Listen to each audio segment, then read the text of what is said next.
There's good news and bad news with this debt update. First, to recap, our debt started at $31,304.56 in April, all student loans. But before that point, we had six-figure debt. Car loans, medical debt, our phones, But we've managed to pay off over $70,000 in the last 3 years that we've been focused on this debt. And listen, that is not a flex. It really is not. We are low income earners, okay?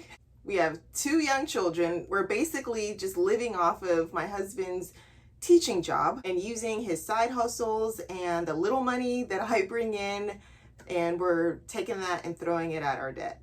And that's how we're able to get it down over $70,000. It's been a struggle. It's been a sacrifice, and major sacrifices have been made. But fast forward to now, April 2023.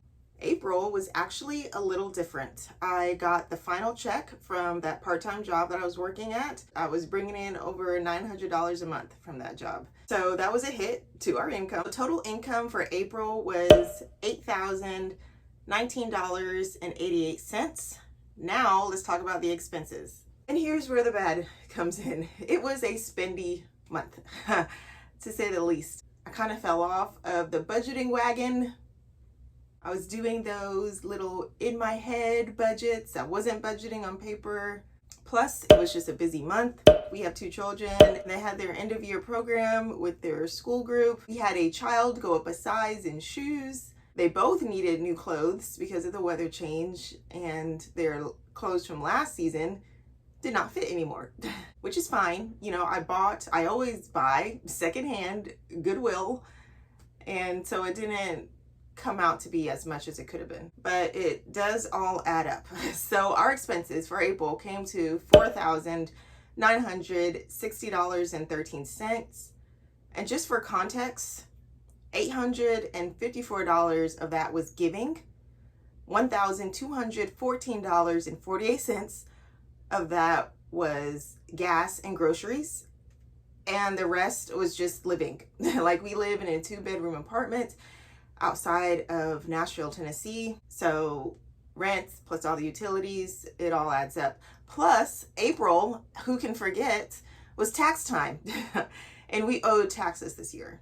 And that kind of wrecked us. Like, unfortunately, we waited till last minute to kind of get things situated. We owed $1,025 to the IRS, and we paid $400 for tax prep services. That was just a snapshot of April. Our income and our expenses, anything left over, we throw towards debt. We managed to only put aside $477.49 in the month of April.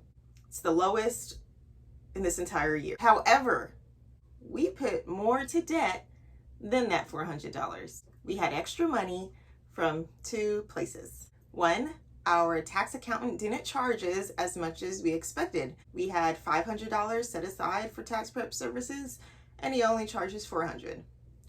2, we didn't owe as much as we thought we would in taxes. In 2022, whenever my husband got paid from these side projects he was doing, he was putting aside 20%, I think it was, he was putting that money aside in self-employment taxes. It just sat in an account all year, and it turns out we didn't need all of it.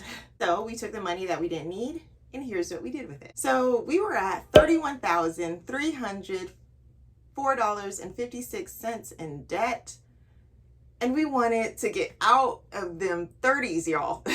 So we paid our debt down to the current $29,999. Yes, it is a dollar difference out of the 30,000s, but we needed a win. We really did. So in order to do that, we threw $1,305.56 to our student loan debt in the month of April. Here's what that did to our debt snowball.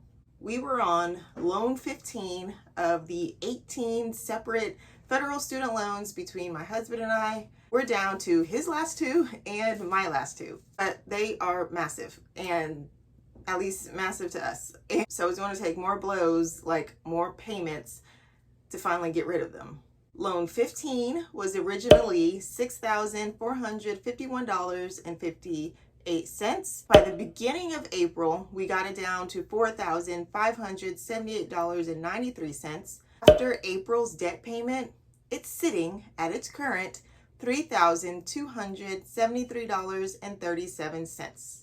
Looking ahead to May, which is like more than halfway over, I'm so sorry. Income for May is looking even lighter than it was in April.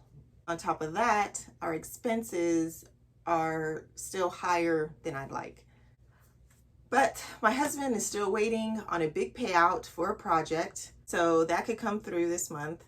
And if it does, we're literally dumping all that to our debt, Lord willing. And meanwhile, I'm still plugging away at reselling, which apparently just takes time to get results. And believe it or not, I am considering going back to my old part-time job. I'm college educated and I'm thinking about crawling back to a $13 an hour job, which is a video in itself, but we'll just leave that right there. I talked to the manager before I left, and of course I gave 2 weeks notice, and she knew what I was doing, and she said, you know, the door is open. Basically, she said the door is open if I wanted to come back. But I'm trying to build a business and bring in an income without a cap. I do struggle if just now is the time to do that. If we're trying to get out of debt, should I be trying to do that or just do whatever I need to get out of debt first and then come back to the business? But I still have to keep up with family and all the responsibilities I have with them and our home. But on the other hand, we need this debt gone. We're literally stuck here, figuratively and literally, I guess. We are stuck until this debt is gone. I hope you feel the same, and I hope that wherever you are on your debt-free journey, that you keep at it.